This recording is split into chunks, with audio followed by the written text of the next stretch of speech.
일본의 현대 소설가인 엔도 슈샤쿠라는 분이 쓴 침묵이라는 소설이 있습니다. 사일런스라는 영화로 우리나라에서도 개봉되기도 했지요. 17세기 일본의 기독교 박해 상황을 배경으로 쓰여진 역사 소설입니다. 소설이지만 박해 상황은 그 당시에 있었던 사실적인 부분을 많이 참조했다고 합니다. 당시 일본 당국은 기독교인들을 배교시킬 뿐만 아니라 그들을 전도한 선교사들까지도 배교시키는데 그 정도로 강하게 핍박을 했다고 합니다.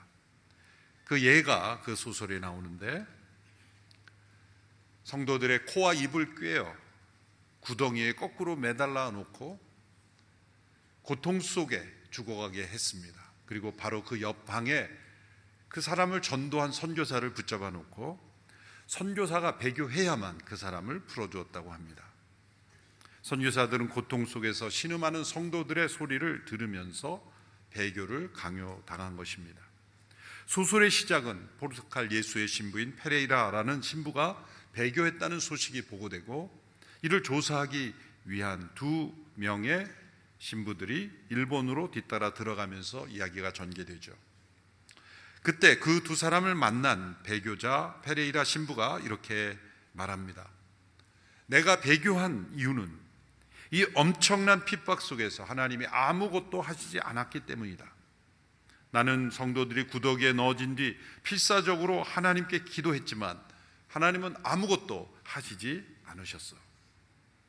이 페레이라라는 신부는 자신의 배교의 이유를 하나님께서 아무것도 하시지 않으셨기 때문이라는 이유였습니다. 그러나 그의 배교는 이러한 이유로 합리화될 수는 없는 것이죠. 그러나 이렇게 극심한 고난 속에 시험에 빠진 신부처럼 때로 고난 속에서 하나님이 전혀 도와주시지 않는 것 같은 상황 속에서 성도들마저 나는 하나님을 믿을 수 없어, 또 나는 믿지 않겠어라고 말하고 싶어지는 때가 있습니다. 크리스찬 문학가인 C.S. 루이스는 자신의 결혼 상대자가 암에 걸렸다는 것을 알고도 결혼했습니다. 그는 하나님을 기대했고 하나님이 고쳐주시리라고 기도했습니다. 그런데 하나님은 루이스의 기도에 응답하지 않으셨습니다. 루이스는 사랑한 아내를 먼저 암으로 천국으로 보내고 난 뒤에 슬퍼하면서 책을 썼죠. 그 책에서 하나님께 실망을 표시하면서 이런 질문을 던집니다. 하나님은 어디 계시는가? 왜 그분은 우리가 번성할 때는 사령관처럼 다스리다가 환난의 때에는 이토록 도움을 주시는데 인색한 것인가? 하나님은 왜 우리가 도움이 가장 절실하게 필요한 순간에 숨어 계시는가? 라는 그런 질문입니다. 시편 곳곳에서도 하나님께서 왜 숨어 계시느냐라고 호소하는 기도를 우리는 쉽게 찾아볼 수 있습니다. 시편 1절의 말씀을 보십시오. 함께 읽겠습니다. 오 여호와여, 어찌하여 멀리 서시며 어찌하여 내가 어려울 때 숨어 계십니까? 시편 44편 23절 24절도 함께 읽겠습니다.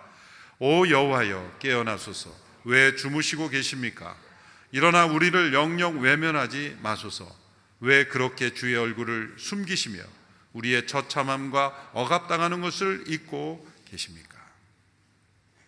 엄청난 상실의 고난을 경험했던 욥도 이렇게 고백했습니다. 제가 읽어보겠습니다. 욥기 23장 8절 9절입니다. 내가 앞으로 가도 그분이 계시지 않고 뒤로 가도 그분을 찾을 수 없구나.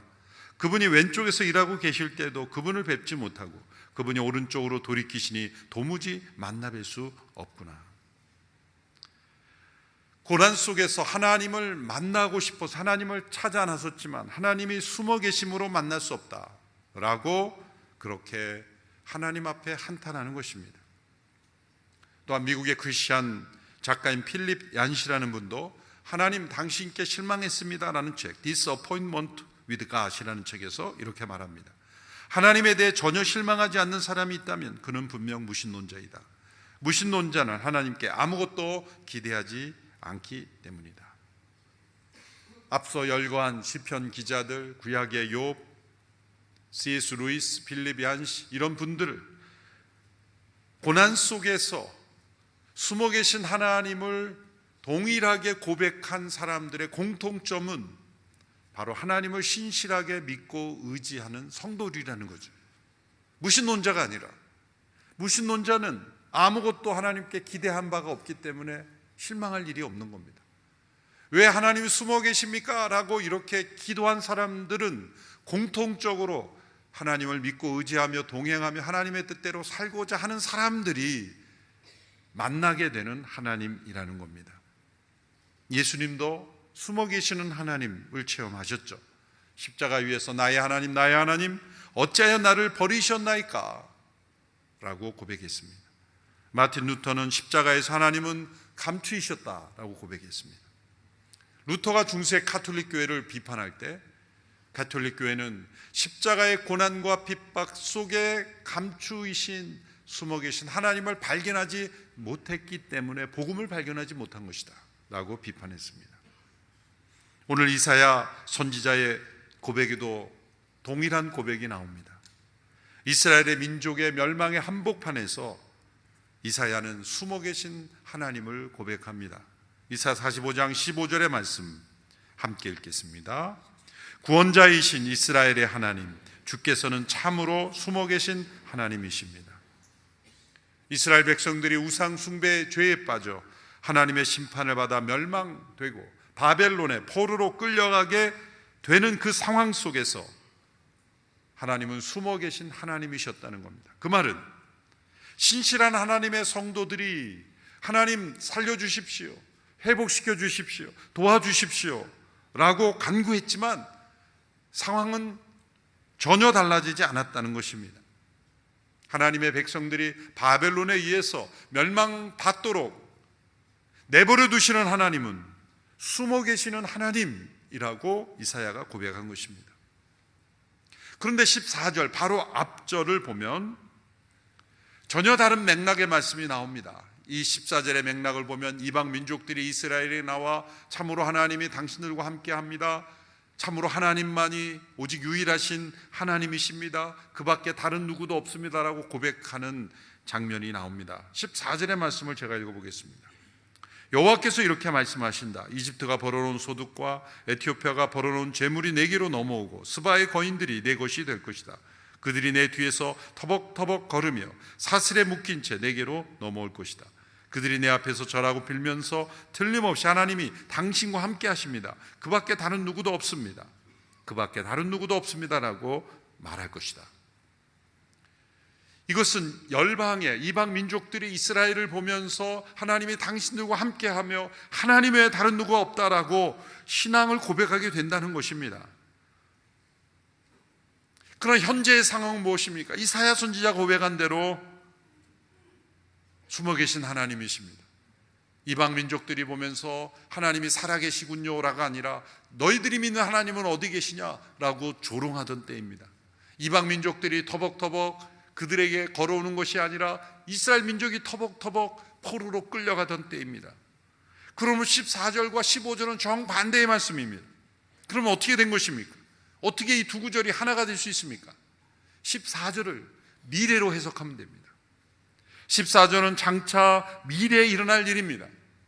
현재는 숨어 계신 하나님, 이스라엘 백성이 멸망받아 고난 속에 버려지는 그 상황이지만 하나님께서 이렇게 자신을 숨기심으로 14절 미래의 일이 일어난다는 겁니다. 그것은 하나님께서 이스라엘과 함께 하심을 보게 되고 하나님만이 참되신 하나님이라는 것을 이방 민족들이 고백하고 나오게 된다는 겁니다. 그러므로 15절에 나타난 숨어 계신 하나님은 14절에 나타나시는 하나님, 모든 열방으로부터 영광을 받으시고 경배를 받으시고 열방이 하나님께로 나오게 하시기 위하여 15절에서 하나님은 때로 자신을 숨기신다는 겁니다. 하나님은 때로 숨으심으로 자신을 나타내십니다. 하나님의 숨으심은 하나님의 더 크신 계획과 더 크신 능력을 나타내시는 과정인 것입니다. 하나님께서 자신을 숨기시는 것이 어떻게 자신을 나타내시는 것이 될 수 있는가? 첫째로 하나님께서는 자신을 세상에 드러내실 때마다 자신을 제한하시고 감추셔야만 합니다. 하나님은 전능하시며 영원하신, 지극히 선하신, 온전하신 분이기에 이렇게 시간과 공간 속에 있는 우리에게 자신을 나타내실 때 자신을 제한하실 수밖에 없는 것입니다. 만일 있는 그대로의 하나님의 영광이 나타나면 우리는 감당할 수가 없습니다. 모세가 주의 얼굴을 보기를 원했죠. 그때 주께서 이렇게 대답하셨어요. 내가 내 얼굴은 보지 못한다. 나를 보고 살아난 사람은 없다. 조나단 에드워드도 말하기를 하나님께서 하늘의 성도들과 천사들도 감히 보지 못하는 당신의 모습을 드러내신다면 연약한 인간은 흔적도 남지 못할 것이다.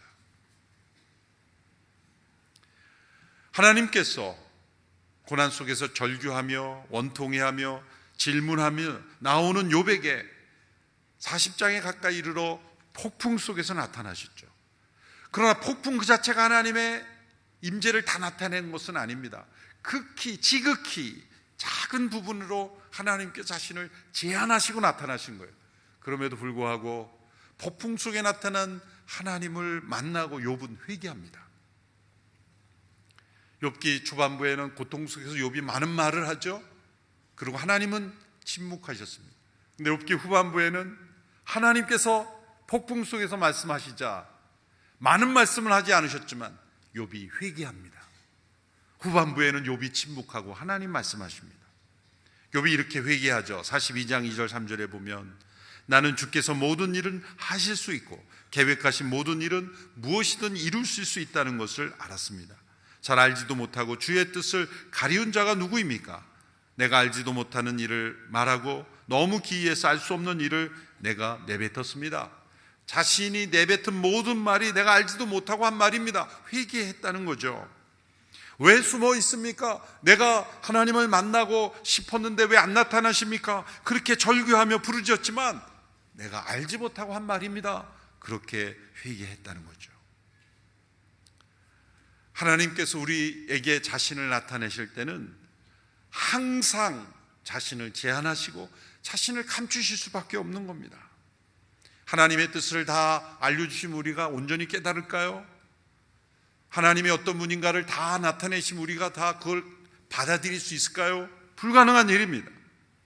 하나님, 우리가 하나님이 어떤 분인지를 알도록 제한하셔서 지극히 일부분만 알려주시는 것이고, 우리가 온전히 하나님을 알 수 있는 유일한 길을, 안전하게 만날 수 있는 길을 허락하셨는데 그것은 예수 그리스도 그분을 바라보는 것입니다. 나를 본 자는 곧 아버지를 본 자다. 나를 본 자는 아버지를 보았다. 예수 그리스도 아들 되신 그분을 통해서만 하나님을 우리는 온전히 알 수 있을 뿐이에요. 그것도 하나님의 아들 독생자가 성육신 하심으로써 우리 가운데 임재하셔서 우리와 같은 사람이 되셨기에, 스스로 그 능력과 신성을 제한하셔서 사람이 되셨기에 우리가 그분을 볼 수 있을 뿐입니다. 둘째로 하나님께서 자신을 숨기시는 까닭은 우리가 믿음으로 하나님을 알아가기를 원하시기 때문입니다. 이스라엘 백성들이 하나님의 임재를 보지 못했기 때문에 타락한 것이 아닙니다. 도리어 그들은 하나님의 임재를, 하나님의 살아계신 증거를 많이 체험했습니다. 그러나 그 결과는 정반대였습니다. 그들은 적어도 광야에서 10번 이상 하나님께 배신하고 반항했습니다. 많은 기적이 그들에게 주어졌지만 그 기적의 결과는 그들에게 믿음의 성장을 가져오지 못했다는 거죠. 도리어 기적에 중독된 겁니다. 더 큰 기적, 계속되는 기적이 있어야 하는 상황이 되어버린 거예요. 이것을 통해서 우리에게 무엇을 말씀해 줍니까? 때로 이렇게 하나님이 아무런 기적도 보여주지 않고 또 하나님이 도와주시지 않는 상황 속에서 숨어 계시는 듯한 하나님, 그 하나님으로 인하여 믿음으로 하나님을 알고 체험하기를 원했었다는 겁니다. 하나님께서 이렇게 자신을 숨기시는 기간은 우리의 믿음이 자라는 기간인 것입니다. 하나님은 우리의 눈으로 만날 수 있는 분이 아니라 믿음으로 만날 수 있는 분이기 때문이죠. 물론 새하늘과 새 땅이 임하면 우리가 눈과 눈으로 만나는 것처럼 주님을 만날 날이 있을 겁니다. 그 전까지는 우리는 믿음으로 하나님을 만나는 시기입니다. 그러므로 숨어 계시는 이 기간이 우리가 믿음으로 하나님을 만나는 기간이라는 것, 그리고 믿음이 자라는 기간이라는 것을 기억해야 합니다. 제2차 세계대전이 끝났을 때 유대인들이 나치를 피해 숨어있던 독일 쾰른의 어느 지하 감옥 벽에서 이런 비문이 발견되었다고 합니다. 해가 비치지 않을 때에도 나는 해가 있다고 믿는다. 사랑을 느낄 수 없을 때에도 나는 사랑이 있다고 믿는다. 하나님이 침묵하실 때에도 나는 하나님이 계시다고 믿는다. 하나님께서 영광 받으시는 때는 우리가 보는 것을 믿을 때가 아니라 보지 못하는 것을 믿을 때입니다. 도마에게 말씀하신 대로 내가 본고로 믿느냐, 보지 못하고 믿는 자들은 복되도다 하신 것처럼 하나님께서 여전히 사랑하시고 그리고 살아계심을 믿을 때 하나님이 영광 받으시는 겁니다. 우리나라가 어두운 터널을 지나고 있습니다. 하나님이 나라를 버리셨습니까? 라는 의문이 제기될 수 있지만 하나님은 여전히 이 나라를 사랑하시고 이 나라를 붙드실 것이라는 걸 믿을 때 하나님은 더욱더 영광 받으시는 줄로 믿습니다. 셋째로 하나님께서 자신을 숨기심으로 의도하신 것, 그것은 발견되시는 기쁨을 누리시기 위함이고 또 반대로 우리가 그 하나님을 발견하는 기쁨을 우리와 나누시기를 원해서입니다. 하나님께서는 우리가 그분을 발견할 수 없도록 숨으시는 하나님이 아니라 찾고 찾으면 발견될 수 있도록 숨으시며 또한 발견될 때 함께 기쁨을 나누기 위해서 숨으시는 겁니다. 어렸을 때 적어도 한 번은 해본 숨바꼭질 게임을 회상해 보십시오. 지금까지 태어나면서 숨바꼭질 게임을 한 번도 안 했다, 그렇게 생각되시는 분은 지금이라도 해보셔야 됩니다. 정서적으로 매우 중요합니다. 선교지에 갈 때마다 이 숨바꼭질 게임이 이 나라에 있는지 제가 물어보곤 합니다. 놀랍게도 사하라 사막 한복판에도 저 아마존 정글에도 어느 곳에나 다 있어요. 영어로는 하이드 앤 시크라고 그러죠. 왜 이렇게 전 세계에 숨바꼭질 게임이 다 있을까 생각해 봤어요. 뭐 숨바꼭질 보급운동본부가 있어서 그럴까요? 무슨 협회가 보급해서 그런가요? 그러지도 않았을 텐데 왜 전 세계에 이렇게 있을까? 생각해 보니 창세기에 나와요. 창세기 아담과 하와가 타락 이후에 숨었습니다. 하나님은 내가 어디 있느냐 찾으시고 인간의 본능 속에 이렇게 숨고 찾는 것이 내재되어 있는 것 같습니다. 그런데 이 숨바꼭질 게임을 할 때 묘미는 어디에 있습니까? 적절한 타이밍에 찾고 발견되고 그것을 함께 기뻐하는 데 있는 거예요. 누군가 술래가 이제 눈을 감고 있는데 술래가 숨어 있는 사람을 찾았을 때 억울함에 펑펑 울면서 내가 들키다니 그러고 억울해하는 사람이 있습니까? 발견되는 것이 기쁜 거예요. 그걸 함께 축하하는 거죠. 제가 순례가 되어서 눈을 감고 있을 때 여러분들이 강당 안에서 숨는다고 할 때 모두 다 저만 두고 집에 가버리세요. 그럼 어떻게 되는 겁니까? 숨바꼭질이 되지 않잖아요. 하나님께서 하나님을 찾을 수 없도록 영원한 하나님, 우리가 찾아갈 수 없는 영역으로 숨으시는 하나님이라면 성경에 이렇게 나를 찾고 찾으라 말씀하시는 하나님이 아니죠. 찾을 수 있도록 하나님은 숨어 계신다는 거예요. 아주 어린 자녀와 집에서 부모가 숨바꼭질 게임을 한다고 생각해 보세요. 이제 막 걷기 시작해서 이제 혼자 뭔가를 분별할 수 있는 자녀와 숨바꼭질 게임을 한다고 할 때 지혜로운 부모는 어떻게 합니까? 자녀가 적절한 타이밍에 잘 찾을 수 있는 곳에, 그렇다고 눈 뜨자마자 바로 앞에서 나 찾아라 이러면 안 되죠.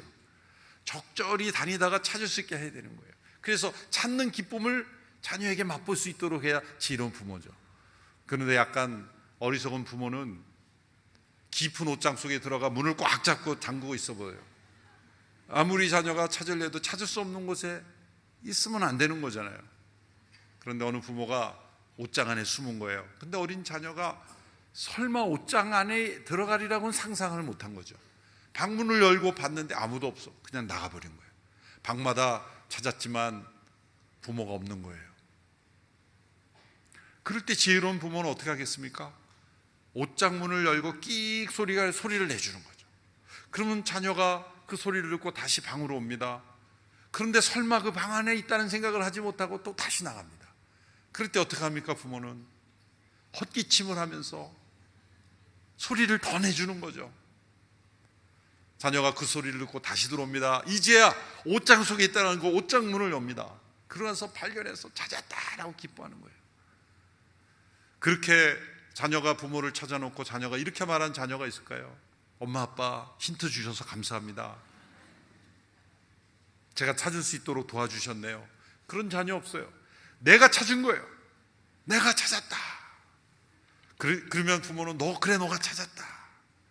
그렇게 발견되고 발견하는 기쁨을 함께 나누는 것이 숨바꼭질이죠.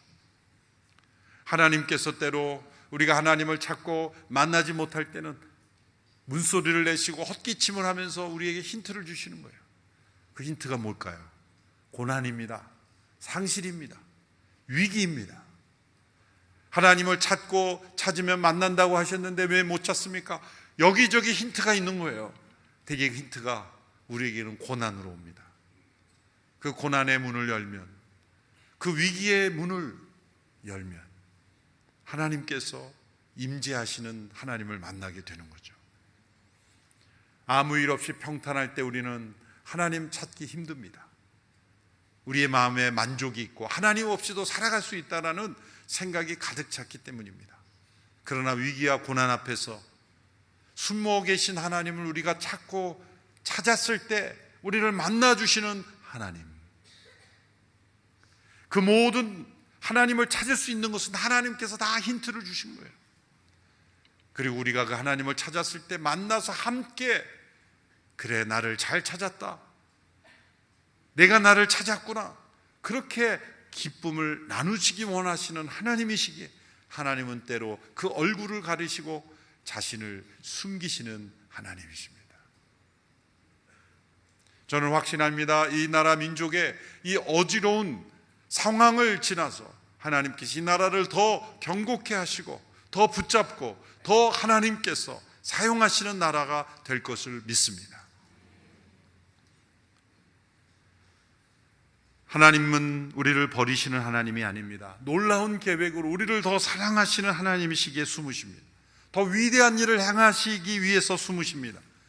우리의 믿음을 더 견고케 하시려고 숨으십니다. 날마다 우리가 하나님을 더 발견하는 기쁨을 맛보시기 위해서 숨으십니다. 우리가 믿음으로 하나님과 동행한다면 우리의 믿음의 여정에서는 언젠가 적어도 한 번은 숨어 계신 하나님을 만날 겁니다. 많은 믿음의 선배들처럼. 그때 그 이사야의 고백대로 하나님은 참으로 숨어 계신 하나님이시지만 이 과정을 통해서 열방이, 주변의 많은 사람들이 나를 보고 하나님이 당신과 함께 하십니다, 하나님 외에 다른 이는 없습니다라고 고백하는 그러한 과정이 되기를 주의 이름으로 축원합니다. 기도하겠습니다. 하나님 아버지, 살아계시며 역사하시며 때로 자신을 숨기심으로 우리에게 더 큰 일을 보이시는 하나님을 찬양합니다.